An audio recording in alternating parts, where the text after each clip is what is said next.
يا أيها الذين آمنوا ما لكم إذا قيل لكم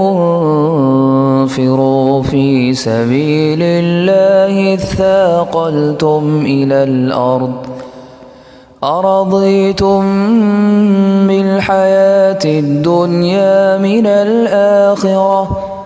فما متاع الحياة الدنيا في الآخرة إلا قليل إلا تنفروا يعذبكم عذابا أليما ويستبدل قوما غيركم ولا تضروه شيئا والله على كل شيء قدير إلا تنصروه فقد نصره الله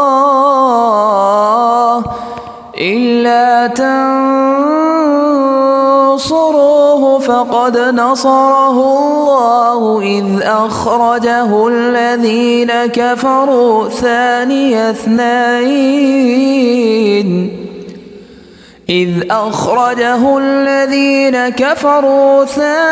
اثنين إذ هما في الغار إذ يقول لصاحبه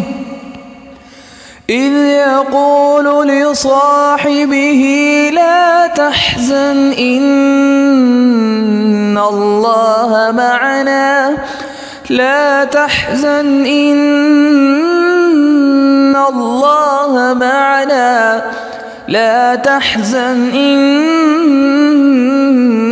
الله معنا فأنزل الله سكينته عليه وأيده بجنود لم تروها وجعل كلمة الذين كفروا السفلى